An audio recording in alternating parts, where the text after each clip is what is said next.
নমস্কার বন্ধুরা, ঝর্ণার বাঙালিয়ানায় সবাইকে স্বাগতম জানাচ্ছি। বন্ধুরা, আজকে আবার পিঠার রেসিপি নিয়ে আসছি। একেবারেই সহজ করে আজকে পিঠাটা তৈরি করব। বন্ধুরা, আবার শুকনো চালের গুঁড়া বাজারে যা পাওয়া যায় তাই নিয়ে এসেছি। এখানে 700 গ্রামের মতো আছে। দিয়ে দিলাম লবণ আর দিয়ে দিলাম বেকিং পাউডার। বন্ধুরা, এবার জল দিয়ে নিচ্ছি। আর একেবারে উষ্ণ গরম জল দিবেন, বেশি গরম জল দিবেন না, অল্প অল্প গোলাবেন।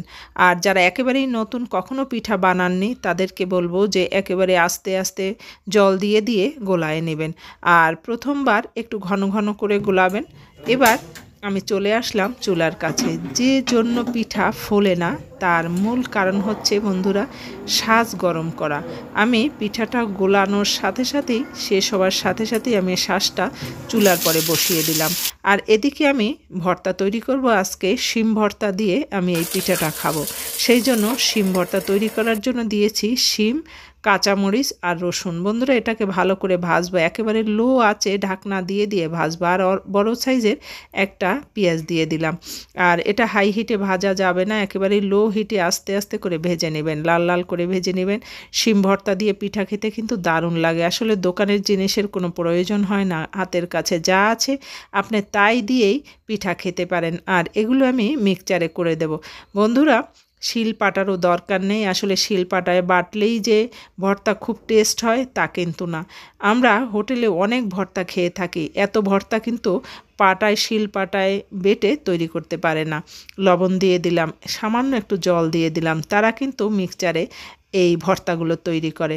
বন্ধুরা, ওপাশে আমার ভর্তাটা তৈরি হতে থাক। এবার আমি এপাশে চালের গুঁড়ার গোলাটা দেখাচ্ছি। বন্ধুরা, দেখেন কি রকম। আপনি এই হাতাটা ডুবিয়ে বুট করে ধরবেন, দেখবেন হাতা থেকে ছড়ে যায়। এবার এই একটু তেল ব্রাশ করে নিচ্ছি, অল্প একটু সরিষার তেল ব্রাশ করে নেবেন। আর চুলাটা কম করে হলেও আমার হাই হিটে 15 মিনিট গরম হয়েছে। দেখেন আমার প্রথম খোলা পিঠা। বন্ধুরা, কেউ শেয়ার করবে না আপনাদের সাথে।